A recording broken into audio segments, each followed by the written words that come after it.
l'élection présidentielle au Cameroun est-elle régie par le code électoral ou par la déclaration d'un homme politique? Ben voilà. Alors pourquoi est-ce que les gens ne se donnent pas un peu de peine de regarder la loi? Ils seraient tranquilles, ils seraient sereins. Je vous ai dit que le MRC peut présenter la candidature de Maurice Kamto. J'ai dit de Maurice Kamto puisqu'ils m'ont investi candidat par l'élection à la dernière convention. Mais parce que la loi est claire. Ce n'est pas la participation à une élection qui conditionne cela.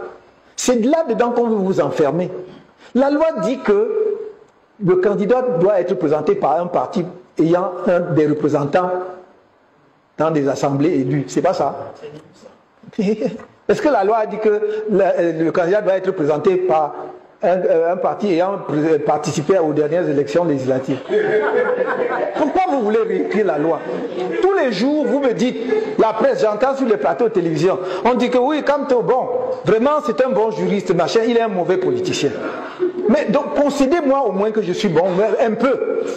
Mais tout le monde, les gens disent ça, et la minute d'après, ils veulent me donner des leçons de droit. Soyons sérieux. Soyons sérieux. Monsieur le Président, on croit qu'on veut faire cela, on veut conditionner le Conseil constitutionnel ou les CAM en disant que oui, vous ne devez pas accepter la candidature de Kamto. Mais là, ce serait une violation de la loi. Et les gens veulent ouvrir la boîte à Pandore. Mais s'ils ouvrent la boîte à Pandore, qu'ils ne soient pas étonnés qu'un monstre puisse sortir de la boîte à Pandore. Très chers frères et sœurs, nous aussi de l'Est à l'Ouest, bonjour, bonjour, bonsoir. Je n'oublie pas le centre.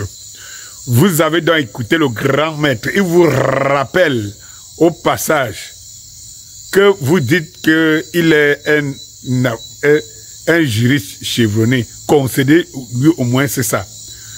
Je crois que quand tu es en train d'appeler effectivement tous ces partisans à l'ordre, parce qu'en réalité, si vous dites le contraire de ce qu'il dit, c'est que vous êtes en train de mettre sa qualité de pape de droit en jeu.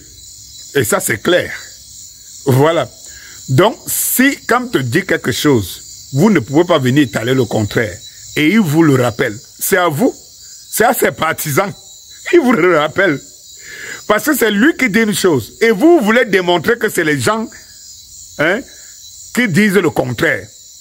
Comme tu avais dit, qu'il sait quand sa qualité, et il dit bien, il vous rappelle qu'il est conscient de ce qu'il dit. Comme tu avais dit, qu'il sait qu'à l'état actuel et tout, et compte tenu de la décision qu'il va prendre, le MRC ne pourra pas présenter un candidat. Il est clair.